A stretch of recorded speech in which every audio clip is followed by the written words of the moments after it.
This program is brought to you by the following proud sponsors. The Alltech Media Group, the region's leading multimedia video production and marketing company, creating powerful and innovative marketing strategies that deliver exponential returns. And by California CEO Online Video Business Magazine, providing California's executives and regional leaders with economic development resources and regional branding solutions.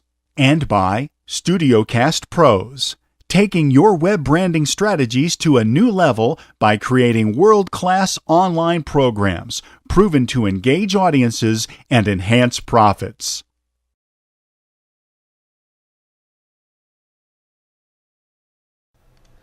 Happy New Year and good morning and welcome to our first edition of 1 Million Cups Riverside. Very excited to get off to a new start in the new year, and today we have two awesome presenters.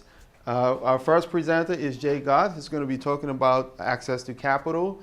And Jay? Thanks, Ralph. Hi, everybody, and welcome to 1 Million Cups. As you know, Ralph and I are co-organizers along with Dwayne Nelson with Cluster RSS.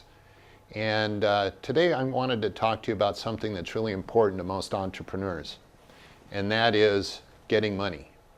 And all the entrepreneurs I talk to, one of the first questions they say is, how do we find investors and how do we get money into our company? Because if they're like most entrepreneurs, you know, they've bootstrapped the company to a certain point, and now they need additional capital to make everything happen. There have been a lot of changes recently. They passed a thing called the Jobs Act. It stands for Jumpstarting Our Businesses. And this was passed to make it easier for small businesses to access capital. And you may have seen a previous version of 1 Million Cups where I talked about crowdfunding, and that was part of the Jobs Act. But today, what I wanted to talk about are some of the changes they made to the exemptions that allow small businesses to raise money, and some of them are pretty substantial. It actually allows you to advertise your offering, which we were never able to do before. So I'm going to jump right in, and the first thing I want to discuss is Regulation A. Regulation A is one of the exemptions that small businesses can use so that they can raise money without actually having to go public through the SEC, which is a very expensive and crazy thing to do when you're a small business. And Regulation A wasn't used very much because Regulation A requires that you raise a maximum of $5 million a year, and there are a lot of complications to raising money through Regulation A. The other exemption is called Regulation D, and Regulation D is the one that most companies use because it allows you to do a private placement of your securities without registering with the SEC. But there were some advantages to Regulation A. One of the biggest advantages is when you raise money through Regulation A, even though it's a private offering, your securities are actually able to be sold to other parties. So if I invest in a Regulation A company and I decide I want to put my money somewhere else, if I find somebody who's willing to buy my shares, I can sell them. And in Regulation D, you've got to hold your shares until there's a liquidity event. So some of the changes they made to Regulation A is they raised the limit to $50 million. Now you can raise up to $50 million in a year. It can be any type of security. So it could be selling stock in the company, it could be issuing promissory notes, or it could be issuing promissory notes that are convertible into stock at some point later in the future. So that gives you a wide variety of avenues to choose from when you're trying to raise money. You do have to file an offering circular with the SEC, but before you do that, you can actually test the waters, which means you can go out and talk to people before you file to see if there's an appetite for your offering. So you don't have to spend a whole bunch of money and time before you're actually raising the money. So you can test the waters. And like I said before, the securities aren't resale restricted, and what that means to you is your investors can resell the securities, and that's a big plus for a lot of investors. They like the fact that they don't have to wait for a liquidity event before they can get out of the investment. And These securities can actually be sold to non-accredited investors, whereas I'll explain a little bit more in Regulation D. Under certain Regulation D offerings, you can only sell to accredited investors. An accredited investor is somebody with a net worth of over $1 million a year, or if they don't have the net worth requirement, they can qualify if they have income of $200,000 a year or more, or if they're married to somebody and their combined income is $300,000 a year, then they qualify as an accredited investor. Now, to do a Regulation A plus, which is the new Regulation A, you do have to have audited financials. So obviously that's an expense. You can promote this through general advertising. And one of the things that they're working through the system right now, and the states and the federal government are having kind of issues with this, is you don't have to blue sky the offering. What that means is if you do an offering, say you're a California corporation, you do an offering in California, and you sell to an investor in Arizona, then you have to register that with the state securities in Arizona. But if you do a Regulation A offering under the current rules, you don't have to register in every state. You can sell to anybody in any state, and you're covered under this exemption. Now the states are saying, no, we want to be able to do it, and what they're coming up with is a kind of quasi-state registration where the states are talking about putting together a group like a commission, and then they would review all the Reg A filings and just pass them all, and that way the states have a little say in whether or not it's a good offering. One of the other things is, since you're a quasi-public company, because the securities can be resold, that means that companies like Dwight Cromie here at Alltech Media, who reports on a lot of public companies, can actually do research on the companies and publish research, which gives investors a little more information about your company. You do have to provide ongoing audited financials. You do have to file with the SEC. So there are going to be some rules around a Regulation A. So Regulation A companies are called emerging growth companies. And you have to qualify to be an emerging growth company. You have to have less than $1 billion in revenue, and I think most of us fit that model. You have to file, you can file a confidential registration, which means no one else can see it. But then, of course, once you actually start selling the offering, it will be a public document. All of your paperwork is a little less than it would be if you were filing to go public. So it's a lot less restrictive, but there are still some conditions. And before you do a roadshow, you have to file publicly with the SEC. So as an emerging growth company, like I said, you can contact qualified investment buyers about their interest. So basically what you're doing is you're going to institutional investors and saying, is this a good idea? Would you guys invest in it? That gives you a very good heads up early on as to whether or not you should get involved in Regulation A. You have to be careful in how you do it because you can't be going out telling everyone you're raising money yet until you've actually filed, but you can test the waters. Also, you have reduced disclosures as an emerging growth company. To go public, you need 3 years of audited financials. In this case, you only need 2. There's a smaller management discussion of material things. So there's a lot less paperwork involved is what I'm trying to get to. So, like I say, less paperwork, reduced Sarbanes-Oxley requirements, lower costs and greater flexibility are all some of the benefits of going public through a Reg A offering. So now I talk about Regulation D, which is completely different from Regulation A. It's another exemption. And this is what most companies have been doing until the Jobs Act started.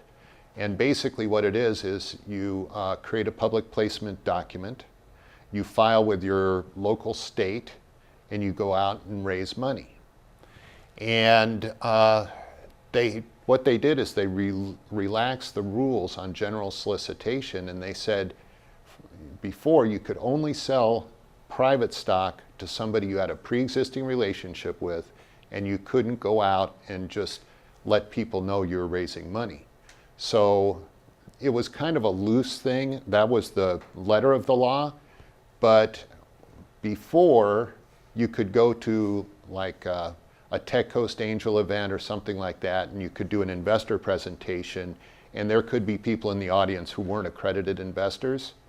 Now, because of this new Jobs Act, you have to be a lot more careful in what you say in a public environment, because if you start talking about investment to somebody who's not accredited, then you're considered doing a general solicitation. And if you do a general solicitation, you have to file with the SEC as a general solicitation. So that's a big difference. General solicitation means you're talking to the public, you're talking to everybody about your offering. A regular, old type of Regulation D offering is when you only talk to accredited investors who you have a previous relationship with, or you have been introduced from somebody you know. There has to be some kind of relationship there.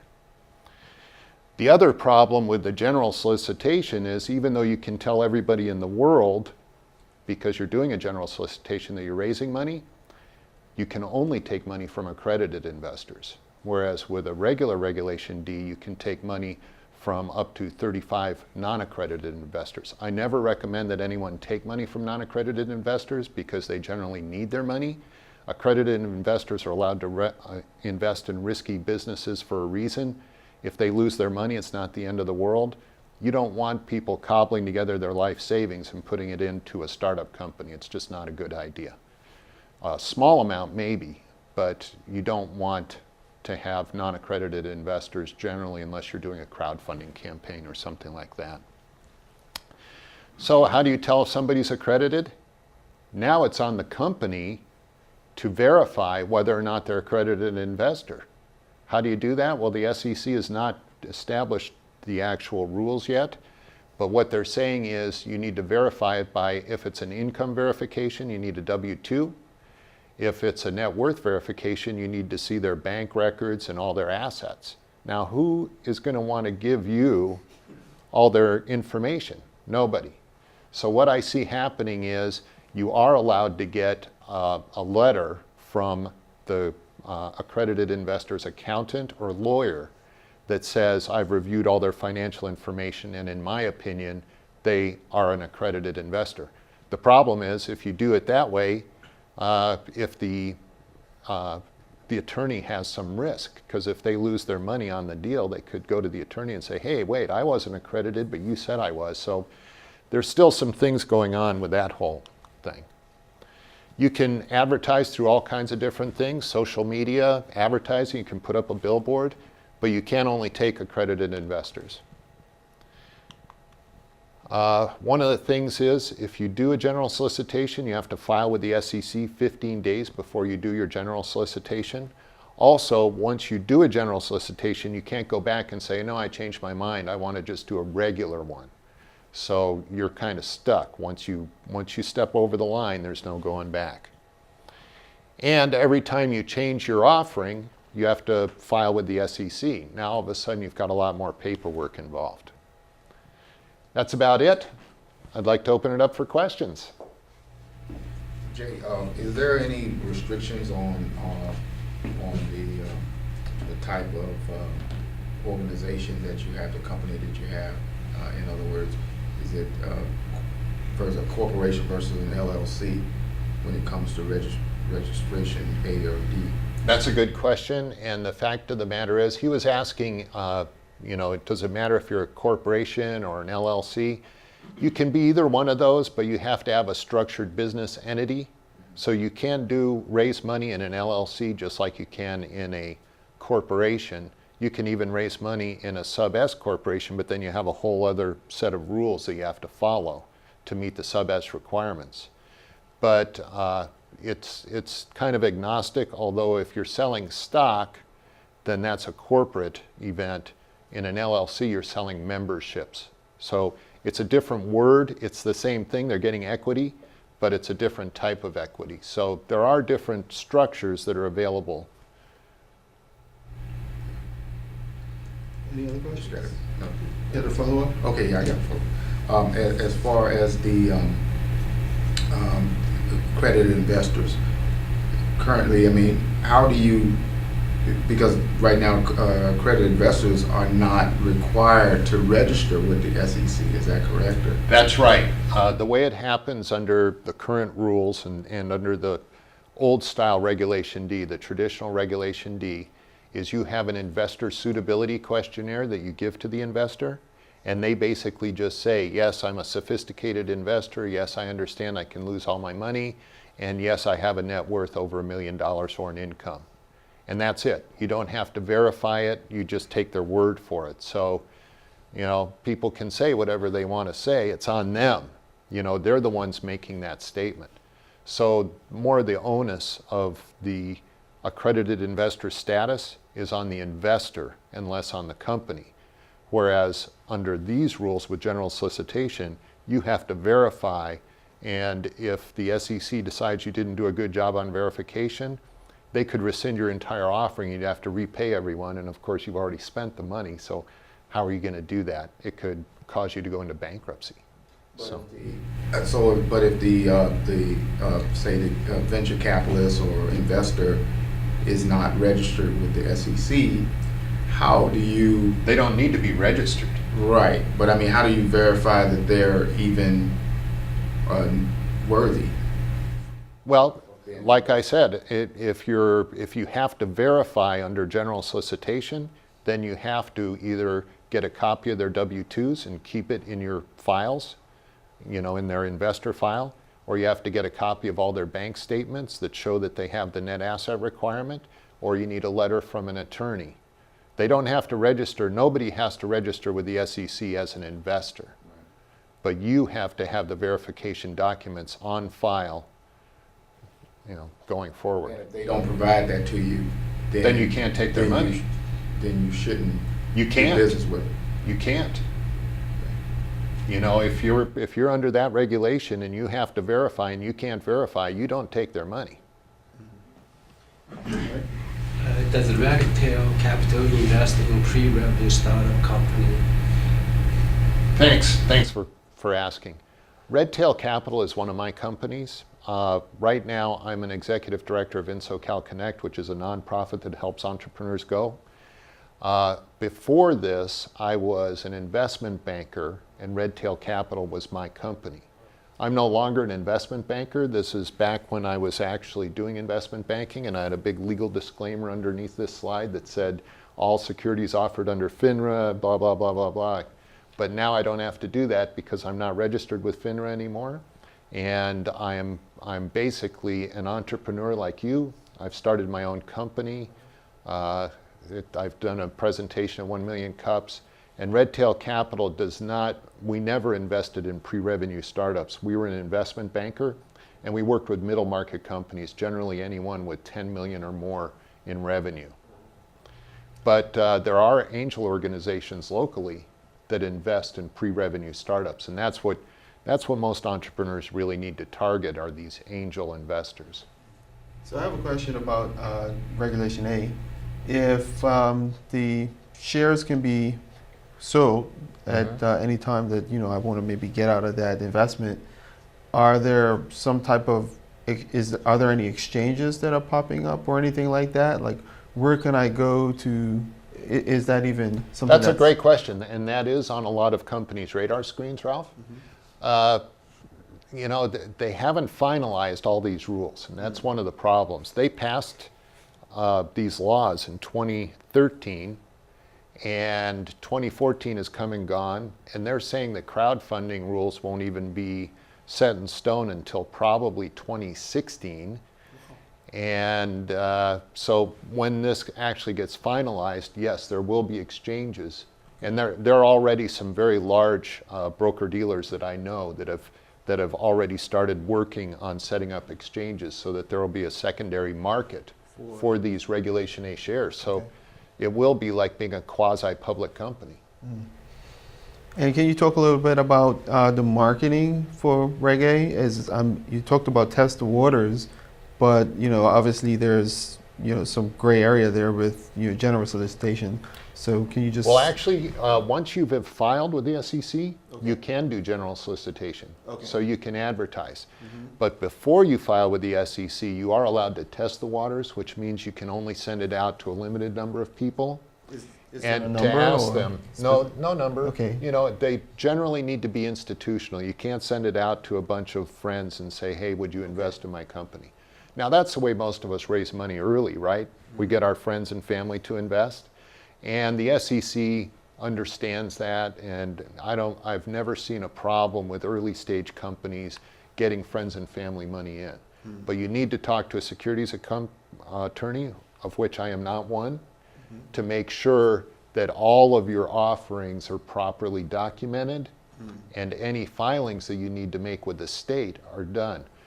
For example, a lot of companies don't know it, but when you incorporate your company and you issue founder shares to all of your founders, that's actually a securities event that has to be registered with the state.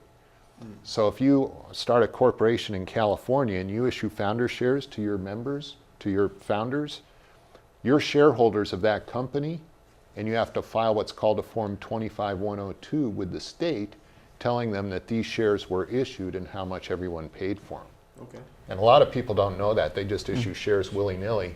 And then when you actually do get to a stage where a venture capitalist or an institutional investor comes in, they're going to look at your capital table, see all your investors, and ask for all the documentation from each investor. And if you don't have that, then you have to go back and do a lot of cleanup. So it's better to start fresh from the beginning correctly. Dwayne? Jay, how does a small business know when it's time to start raising capital through venture capital versus friends and family? It just seems like it's hard to kind of pick that point. Do you have any advice on that? That's a good question, and really, it used to be that venture capital would not look at a company until you were in revenue. But it's been a very strange progression over the last decade. Originally, you went friends and family and fools, and then you went to angel groups, and by the time you went through the angel round, you had enough market validation that you had a product that was either ready for the market or was already in revenue, and then the venture capitalists would come look at you.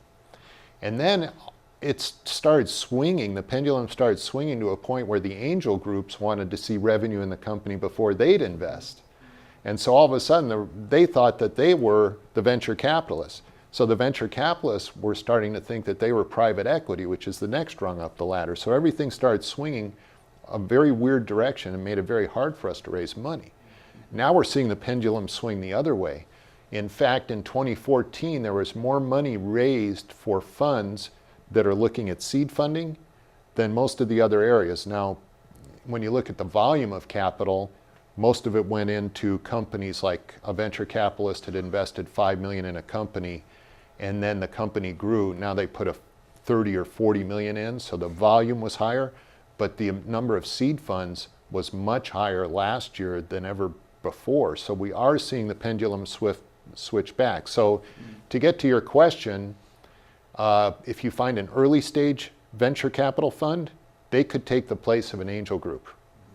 Generally, they still like to see that, so we usually go through the progression of friends and family bootstrapping, get to a minimally viable product, then go to an angel group who sees the picture, get them to invest to get you into a prototype stage where you actually have something that you can commercialize, and then go to the venture capitals for the commercialization part. I guess I'm gonna take it back. I'm maybe a little confused, but we talk about the line in the sand between going public advertising to raise money, which it sounds like you still have to qualify those investors anyways, even though I'm advertising to the public in general. Right, to you raise can't money. take the money unless you verify it. Right. But what are the pros and cons of staying on this side of the line versus crossing that line? That's a great question. I've discussed this at length with my attorney because I'm out there raising money like everyone else. And I said, look, I want to do a general solicitation. He said, Jay, you really need to rethink it because there's a lot more documentation involved. You have to file with the SEC. Every time you make one minor change in your offering document, or you want to do a different deal to get an investor in, you have to file that with the SEC. So what he had recommended to me is if you have the network and the contacts and you can fund your offering through your own network and you don't have to advertise, don't do it. But if you don't have that network built up and you can't find money anywhere else, then file with the SEC, but do not do a public offering until after the 15 days has expired between when you file and when you want to advertise. So it's really a case-by-case basis depending on what your ability is to raise money on your own. All right, any more questions? All right, well, thank you, Jay. Thanks, Ralph. Appreciate the presentation. Happy New Year, everybody. Happy New Year. Let's make 2015 a year to remember.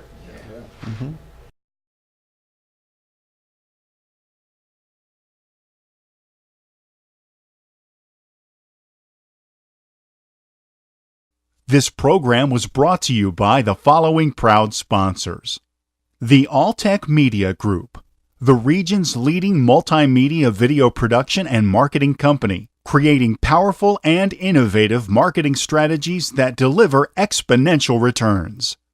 And by California CEO Online Video Business Magazine, providing California's executives and regional leaders with economic development resources and regional branding solutions. And by StudioCast Pros, taking your web branding strategies to a new level by creating world-class online programs proven to engage audiences and enhance profits.